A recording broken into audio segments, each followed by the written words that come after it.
Estúdio COP30 no ar, aqui no Canal Gov hoje para conversar com a diretora do Departamento de Saúde Ambiental e do Trabalhador do Ministério da Saúde, Agnes Soares da Silva. As mudanças climáticas já não são uma previsão distante, elas estão afetando diretamente a vida e a saúde das pessoas. O aumento das temperaturas, a intensificação de eventos extremos, a poluição do ar e a insegurança alimentar estão entre os maiores desafios sanitários do nosso tempo.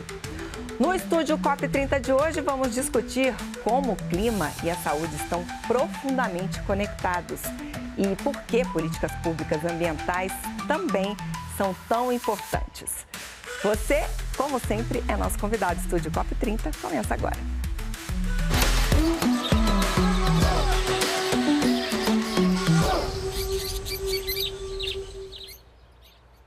Diretora Agnes, obrigada pela presença aqui hoje. Karina, muito obrigada pelo convite. É um prazer estar aqui e conversar com vocês. Imagina, o prazer é todo nosso. Olha, combater os efeitos das mudanças do clima é também lutar pela vida das pessoas. Isso porque o aquecimento do planeta impacta diretamente a saúde. Problemas respiratórios, cardiológicos e o aumento de doenças causadas por mosquitos, por exemplo, são algumas das consequências a serem enfrentadas pelas populações. E para começar, diretora, vamos acompanhar a reportagem. A vida da Emília mudou depois das enchentes históricas no Rio Grande do Sul. Moradora de Eldorado do Sul, ela conta que 98% do município foi destruído. Para enfrentar o medo da natureza, o apoio da comunidade tem sido fundamental. Eu montei um grupo de apoio às mulheres, mas eu vi assim a fragilidade das pessoas. Eu estou aqui, mas eu tenho medo, eu tenho uma mala pronta. Eu tenho uma mochila pronta porque se eu vejo que a água, né, quando estão anunciando já com enchente e tal, e aqui sempre corre boatos, agora vai vir água de novo, né? Então a gente passa por isso e a gente tem medo, né? De acordo com o Ministério da Saúde, 277 doenças podem ser agravadas pelos riscos climáticos. Doença mental é uma delas. Este infectologista dá outros exemplos dos possíveis impactos na saúde das pessoas.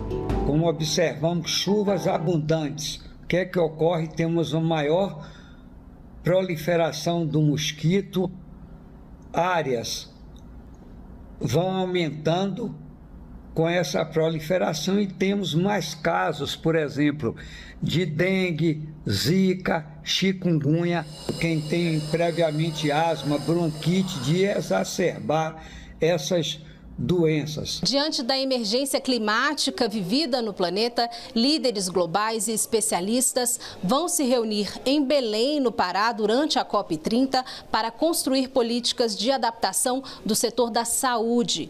E aqui no Brasil, a meta é preparar profissionais da saúde, médicos, enfermeiros, para lidar com essa adaptação aqui onde as pessoas vêm buscar socorro, nos consultórios médicos. O Brasil também vai promover o Dia da Saúde na COP, em 13 de novembro, para integrar a saúde à agenda climática internacional, promovendo soluções sustentáveis e inclusivas. Cerca de 260 mil vidas são perdidas pela guerra. Mas mesmo que subnotificadas as mortes em função de onda de calor, são 500 mil vidas que a gente perde. A morte por emissão de CO2 é também uma guerra contra a vida. Não só contra a nossa vida, mas contra todas as formas de vida. Porque os ecossistemas estão sendo ameaçados. O ecossistema marinho, os ecossistemas terrestres, a vida das pessoas.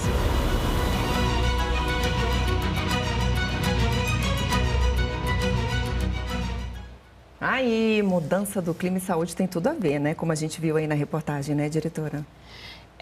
O que acontece é que a mudança do clima, ela afeta tudo na saúde. Então, assim, as 277 doenças são as infecciosas, que de uma maneira direta ou indireta, elas são afetadas.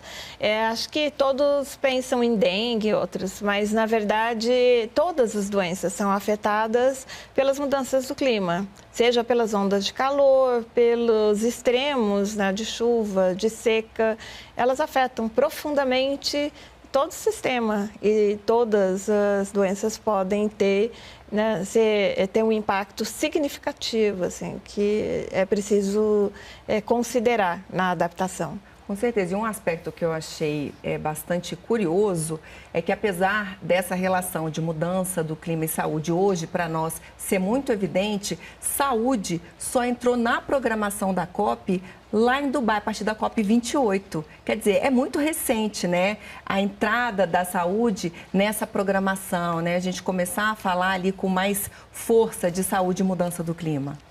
É verdade. E se pensar que foi em 92, na Eco 92 do Rio, alguns de nós ainda lembram dessa conferência, que foi decidido, já se sabia dos efeitos da mudança do clima e se decidiu em organizar uma conferência em relação a isso, e por isso que tem essa... hoje a gente está na COP30, mas os países acordaram, né, em 92, a fazer esse esforço coletivo de redução de emissão de gases de efeito invernadeiro, de efeito estufa. E o que aconteceu é que em 91 foi a primeira em Berlim e a gente está na COP30 agora em Belém. É óbvio que a saúde apareceu em já na decisão de Paris, no Acordo de Paris, mas como uma parte da adaptação, mas como tema, né, de debate central da COP foi desde 26 com um esforço coletivo, né, da comunidade de saúde, com uma grande liderança da OMS, começou desde Glasgow, né, em 26, e em 28 teve a declaração de saúde, que foi muito bem recebida e foi a primeira vez mesmo que apareceu, mas hoje, na COP30, ela é central, porque ela está como um dos objetivos estratégicos da COP. São 30 objetivos estratégicos e um deles é de sistemas resilientes à mudança do clima.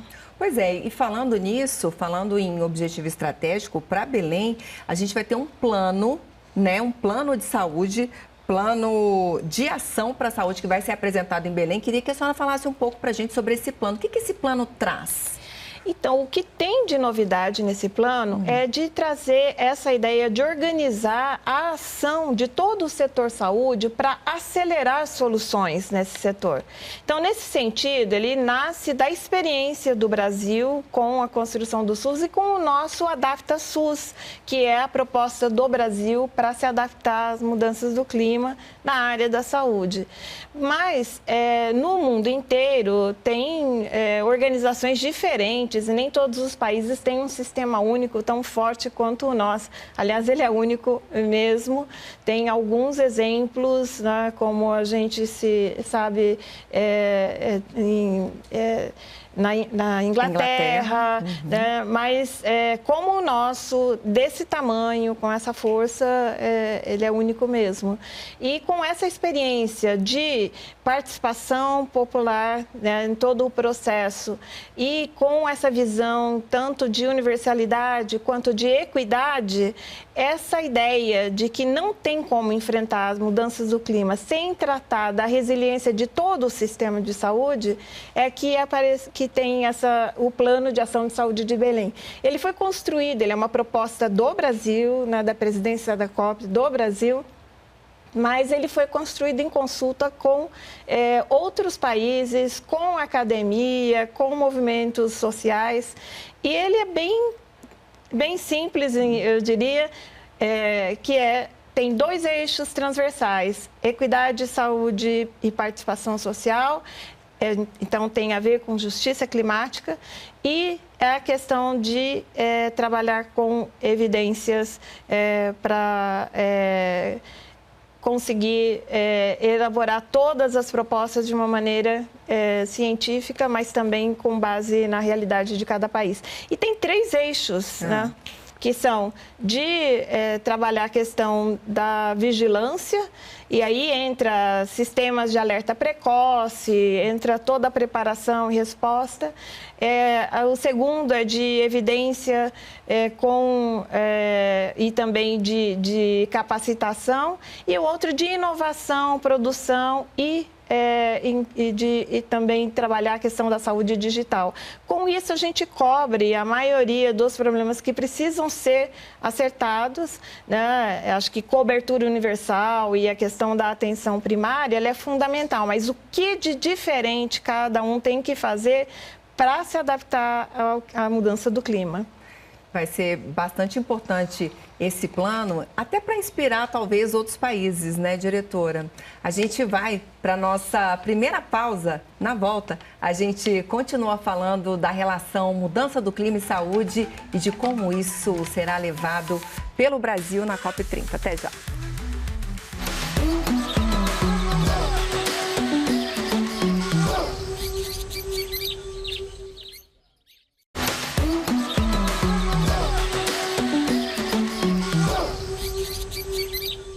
Estúdio COP30 de volta hoje conversando com a diretora do Departamento de Vigilância em Saúde Ambiental e Saúde do Trabalhador, Agnes Soares da Silva. A gente chama para toda essa nossa série de entrevistas, diretora, representantes da sociedade civil que estão direta ou indiretamente participando desse debate. Vamos abrir esse bloco com a participação do Colaboratório de Ciência, Tecnologia, Inovação e Sociedade, o CETIS Fiocruz. É um laboratório de experimentação que tem como objetivo gerar produtos e serviços voltados para o apoio à governança de redes políticas públicas de forma a contribuir com a ciência cidadã. Vamos ver. Nós estamos vivendo uma profunda crise climática. Qual a ação que a Secretaria da senhora tem feito para levar às comunidades um processo de organização que torne-as capazes de dar resposta rápida com apoio governamental às consequências dessa crise, das enchentes, das queimadas, de todo esse processo que vivemos hoje no país? Então, diretora. Wagner, muito obrigada pela pergunta. Eu acho que ela é essencial. Eu acho que é até interessante falar uma coisa. Tem um chamado da presidência da COP a um mutirão global para tratar das questões de mudança do clima. E não tem nada mais feliz do que esse chamado, porque é impossível resolver todos os problemas que nós temos, principalmente os de saúde, se não houver participação de todos. E eu digo todos, todos mesmo, desde os territórios, né, onde as pessoas moram, até todos os trabalhadores da saúde.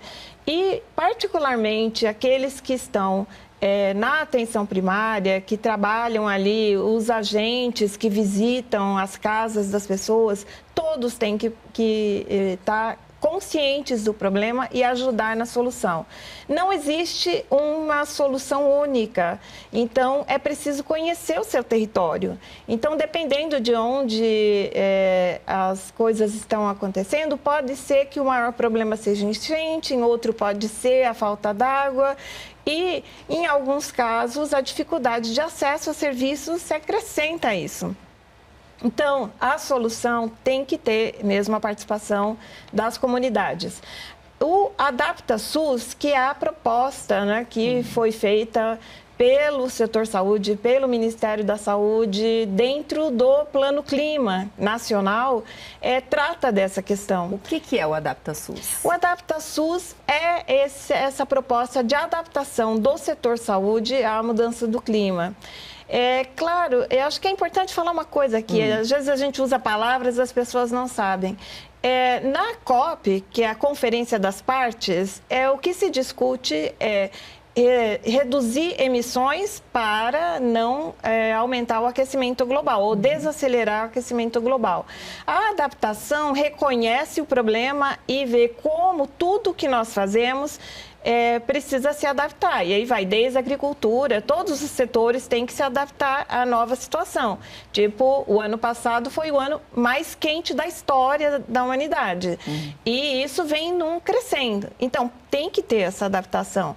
E aí, nesse sentido, por exemplo, a gente está incluído dentre as atividades do AdaptaSUS, que é o nosso sistema, como ele vai ter que se adaptar, tem, por exemplo, aumentar muito as atividades de vigilância popular, que exige essa interação com a comunidade que conhece os seus problemas, conhece os seus territórios, conhece as pessoas e com a participação fundamental dos agentes, das pessoas que trabalham ali nas unidades de saúde, para reconhecer onde atuar primeiro, se há alguma crise mais extrema, por exemplo, uma onda de calor, quem são os acamados daquela região? Se há algum problema de enchente, onde essas pessoas têm que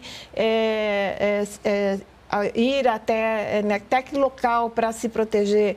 E no caso de serviços, para onde elas vão ser referenciadas, né? Então, assim, é todo um projeto que precisa ser trabalhado, é todo um programa que precisa ser trabalhado no problema concreto. Então, por isso que tem o plano nacional, que é o AdaptaSUS, mas agora ele tem que ser também desencadeado e feito em cada área do setor, em todas as esferas de decisão, mas também em todos os territórios. Então, é um tema para todos. Nessa questão da saúde, até na resposta rápida, né, das comunidades, eu queria saber como é que a ciência e a tecnologia estão andando juntas aí, junto com a saúde. Então, a saúde, ela tem essa tradição de trabalhar com base na ciência.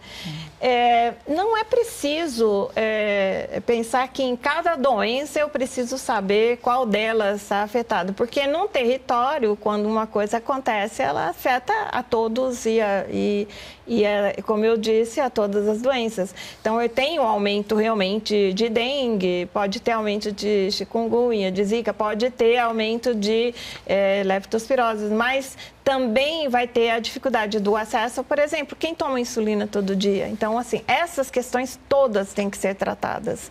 E é esse o conhecimento que precisa ser passado, tanto para profissionais de saúde, por isso da capacitação, e também desse fluxo de informação com as comunidades, que é fundamental. Queria saber também, diretora, de cooperação internacional, como é que funciona aí essa parceria do Brasil com outros países nessa área de clima? Como é que a experiência de outros países pode servir para o Brasil como referência? A senhora mencionou o SUS, que tem aí como mãe ou como inspiração a NHS, que é o sistema, né, lá da Inglaterra. Queria saber o que a gente tem mais aí de inspirações. Não, tem muitas atividades, principalmente em nível local. Como eu disse, sistemas desse tamanho como o nosso... Ficamos maior do que a nossa inspiração. Eu diria que hoje, acho que até o ministro comentou, eles olham as nossas soluções para também reforçar o sistema do nosso, né, de onde nós nos inspiramos para construir o SUS. E essa troca, ela é fundamental. Tem uma rede de países que faz essa troca, que está estimulando essa adaptação, mas também, às vezes, a gente fala essa mitigação que é de reduzir emissões, ela também tem que acontecer no setor saúde, mas ele não é o compromisso principal, mas faz parte da adaptação. Então, por exemplo, ter a eletrificação de todos os serviços de saúde, para a gente pode parecer uma coisa, né, já existe aqui, mas tem países que isso não ocorre mesmo. No nosso SUS, nós temos que tratar de áreas que ainda estão isoladas. Como fazer para manter tudo funcionando, ter a cadeia de frio lá para manter a vacina? Se você não pensar nisso, né, então com energias que são renováveis e que podem ser fora da grid normal, que não vai ficar sem energia, por exemplo, não vai perder nem vacinas e nem medicamentos. Para isso, você também tem que pensar. E isso tem experiências em diversos locais e muitas experiências em nível de território, de comunidades. E essa troca é esperada com essa inclusão da saúde dentro da discussão do clima, isso vai ajudar tanto que a saúde tenha o reconhecimento do impacto que tem, que custo de vida, de saúde e mesmo financeiro, não? Então, assim, principalmente financeiro, se a gente considerar a necessidade que tem pós-desastres e também de adaptação que nós temos que fazer. E essas experiências, elas estão aumentando e existe uma possibilidade de ver qual é o impacto que elas têm e o que o Brasil está apresentando para a COP é exatamente um sumário, um resumo de todas essas evidências para ajudar os outros países, a todos os países, a buscar essas soluções. Então, onde existe um exemplo e onde existe já evidência, isso vai ser buscado. Da mesma forma, de governança com participação social. Quais são as experiências no mundo todo? Isso está sendo sintetizado num informe que também vai ser como de apoio a esse plano de ação de saúde de Belém. Então, as coisas não estão separadas, elas estão sempre bem juntinhas aí. Não estão separadas e temos muito a compartilhar, porque temos realidades diferentes pelo país. E aí eu queria saber da senhora sobre a atenção básica, né? Como é que a atenção básica no Brasil tem se preparado ou está agindo diante das mudanças climáticas, exatamente na prevenção e na mitigação desses impactos? Olha, o AdaptaSUS, ele tem linhas de ação bem concretas, diferente do plano de ação de saúde de Belém, que ele tem uma cobertura que ele reconhece essas diferenças entre os países. O SUS é nosso e nós sabemos onde estão os problemas.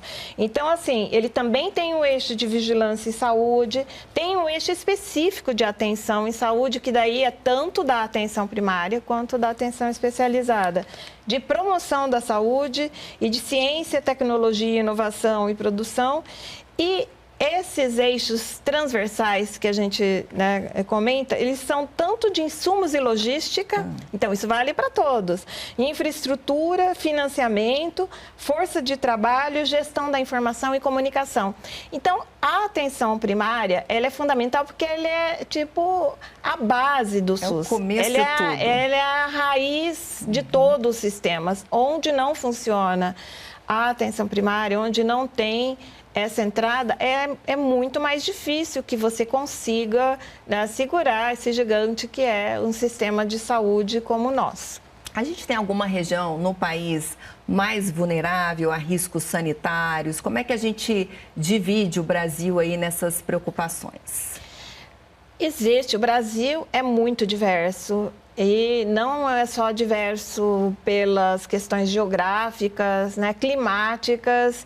É um país que tem desde a floresta tropical, úmida, até áreas desertas, de desertificação já consolidando. Tem de tudo no nosso país. Então, isso já é uma camada difícil. E o Brasil, com o Adapta Brasil, mapeou os municípios que estão em situação de maior vulnerabilidade e também, dentro de cada município, se espera que se reconheça quais são as áreas de maior vulnerabilidade.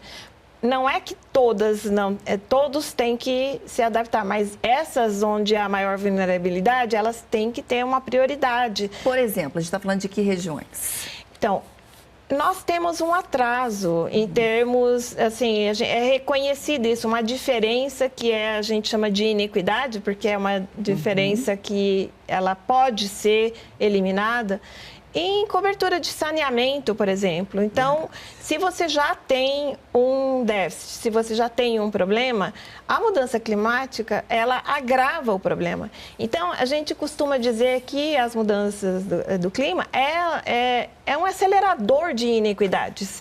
Então, não é que provoca, também provoca inequidades, mas acelera aquelas que já existem. Então, onde ainda não se tem toda a cobertura universal de água e saneamento, são as áreas vulneráveis. Outras áreas já sujeitas a mais enchentes, como acontece no Rio Grande do Sul, e áreas que nunca se pensava, nos extremos, né? Então, a Amazônia, todo mundo pensa, a maior coleção de água doce do mundo, mas ficou seca. Então, assim, os extremos, né, que antes havia uma variação normal, eles estão ficando mais extremos. Então, tudo isso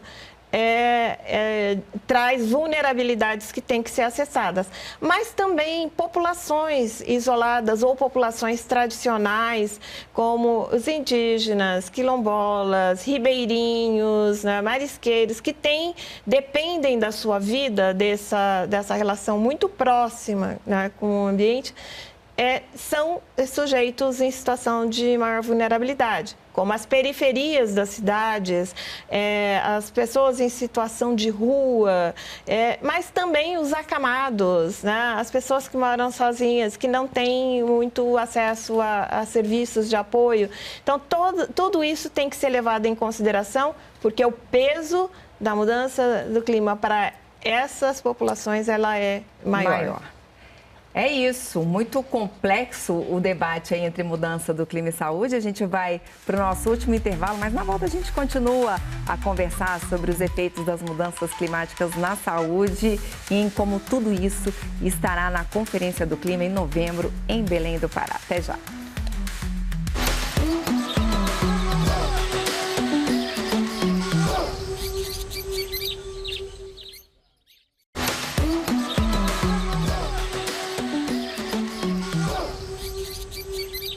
Estúdio COP30 de volta hoje com a diretora do Departamento de Saúde Ambiental e do Trabalhador do Ministério da Saúde, Agnes Soares da Silva, falando da relação entre a nossa saúde e as mudanças climáticas. Diretora, vamos para mais uma participação. Dessa vez, a pergunta vem do médico de família e comunidade, professor adjunto do Departamento de Saúde Coletiva da Universidade Federal de Santa Maria, Ricardo Haselmann. Vamos acompanhar. Quais as ações do Ministério da Saúde para apoiar, né, que possam vir a apoiar os profissionais, as equipes que estão na Estratégia de Saúde da Família, que hoje no Brasil são quase 60 mil equipes, estão capilarizadas, quase todos os municípios do país têm equipe de saúde da família, né? E então, quais as ações do Ministério para apoiar essas equipes, para trabalharem junto à população essa temática da interface das mudanças climáticas e problemas, né, que acabam acontecendo na sua saúde, né, interface com a saúde.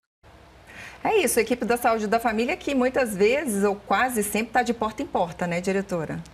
E é quem mais conhece a nossa realidade, né? Então, assim, como eu falei, é a raiz do SUS. Ricardo, muito obrigada pela pergunta. Nesse esforço aí de mutirão, tem muitos aspectos que têm que ser tratados. Eu acho que o aprendizado, ele tem que ser constante e essa é a ideia de trabalho que nós estamos iniciando, eu diria, né? Não tem algum acúmulo, mas existe um guia de bolso para profissionais de saúde que está sendo trabalhado uma versão em um app que você pode ter no celular, mais fácil de acessar, porque às vezes tem que mudar uma medicação ou tem que relacionado, né, a problema de calor, por exemplo, seca. Já está lançado, diretora? Já, ele está disponível, mas assim, o app ainda ele vai ser lançado até a COP. Mas existe o livro de bolsa, ele está atualizado e também a gente vai publicizar isso devidamente. Tem elaboração de painéis de alerta de calor extremo, que também com a abrangência nacional, que está nas páginas e ajudam, inclusive, a identificar quando os problemas vão chegar. Também está em elaboração um painel de estresse térmico para as capitais brasileiras. Então, tudo isso são instrumentos, mas é óbvio que cada um vai ter que também se manter constantemente informado. Neste momento, está acontecendo um curso que é Ampliando as Medidas de Adaptação à Saúde para enfrentar o desafio das mudanças climáticas nas Américas. Essa é uma parceria que a gente fez com a Columbia University, que é voltada para gestores e profissionais de saúde. E assim, nós já temos um número muito grande de profissionais, né, seguindo, ele é online, mas a gente vai manter esse tipo de atividades. Incluímos alguns módulos na formação dos agentes tanto os agentes de saúde como os agentes de controle de endemias. São medidas, né, de ir capacitando a força de trabalho. Desculpe, eu até queria aproveitar que a senhora está falando nisso para falar um pouco do engajamento. Como é que é o engajamento, né? Já tem vários cursos, várias formações aí sendo oferecidas. E o engajamento, como é que é? Os médicos, os profissionais de saúde, não só os médicos, estão preocupados com a mudança do clima e estão por dentro desse assunto? Por dentro, totalmente, pode não estar, mas existe uma sensibilização. Todas as atividades que são organizadas para discutir mudanças do clima sempre tem uma presença muito grande de profissionais. E isso eu falo com a experiência própria e do nosso departamento e do Ministério da Saúde, mas também pelos convites, inúmeros convites para participar de eventos em todo o país, que a gente não consegue, às vezes, dar conta de acompanhar tudo, mas que existe isso. E o próprio plano de adaptação, o AdaptaSUS, ele prevê esse tipo de atividade, que ela deve ser constante, ela deve ser incorporada, e não é uma coisa para ser tratada como uma paralelo. Então, é dentro da vigilância, dentro da atenção, da promoção da saúde, tem que saber qual é o pedaço, né, que tem que ser trabalhado naquele programa. Mesmo se eu trabalho, por exemplo, só com vacinas, eu tenho que saber, porque vai afetar o meu setor. Então, assim, essa é a ideia principal. Tem que capacitar todos os profissionais, e essa é um trabalho permanente, não é uma coisa que você faz e já está pronto. A gente está numa expectativa muito grande para essa COP em novembro, lá em Belém do Pará, né? Como a senhora mencionou aqui já durante a nossa entrevista, esse tema saúde está entrando com força, né? A partir de agora, e já, né, há pouco tempo começou a entrar com mais força essa discussão. Eu queria saber o que a gente pode esperar de Belém, qual o legado na área de saúde, o que a gente pode esperar dessa COP, que todos temos expectativa de que seja uma COP de implementação. O que a gente pode esperar em relação à saúde? Olha, basta dizer que hoje a gente não precisa dizer que mudanças climáticas é um problema de saúde, porque era muito necessário. Até a secretária Ana Antônia uma vez falou isso e eu acho fantástico. A ideia inicial, quando se falava de mudanças do clima, era aquele urso polar. Então, uma coisa distante para a gente, em cima de um iceberg ali, isoladinho no mundo do oceano. Hoje, essa imagem é outra. São pessoas em enchentes, pessoas na seca, todos os problemas que já são parte do nosso dia a dia para quem está trabalhando na saúde. Então, a COP30, qual é a diferença das outras? Esse tema foi trazido para dentro da discussão central, então é dentro de onde vai ocorrer os acordos, se traz a agenda de ação fortemente. Dentro da agenda de ação, a agenda de saúde, que é o plano de ação de saúde do Belém, é para responder a isso. Mas o que o Brasil ganha? Essa visibilidade. Veja bem, olha o simbólico que é fazer uma COP dessas na Amazônia.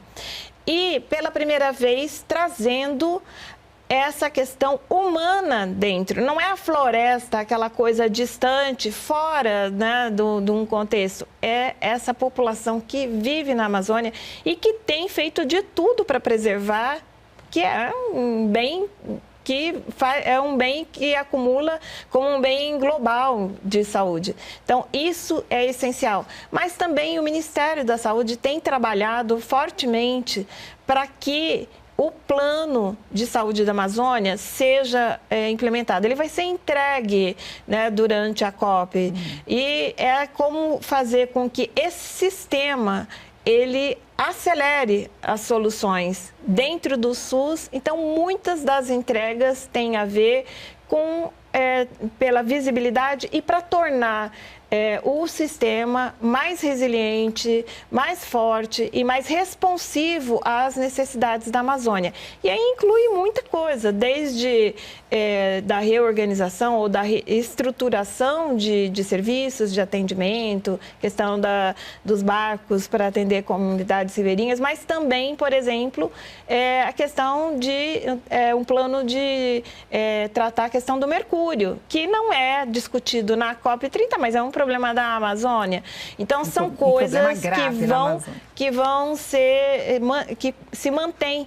E essa, eu diria, a vantagem de ter a COP no Brasil, o legado da COP, é fazer com que o Brasil inteiro entenda, né, da importância que tem ter esse orgulho do Brasil estar sendo um líder no tema, mas também ter essa certeza de que o impacto vai ser extremamente positivo, tanto local quanto nacional. Com certeza, a gente teria muito mais para conversar, mas o nosso tempo acabou. Quero agradecer muito a presença da diretora do Departamento de Vigilância em Saúde Ambiental e Saúde do Trabalhador do Ministério da Saúde, Agnes Soares da Silva, aqui com a gente hoje. Diretora, muito obrigada. Uma excelente COP para a senhora. Muito obrigada. Para todos nós. É isso. E você que ficou com a gente também, obrigada pela companhia. Quero te lembrar que você também pode rever este e outros programas da nossa série lá no nosso canal no YouTube, que é o @canalgov. Muito obrigada pela sua companhia e até uma próxima. Tchau!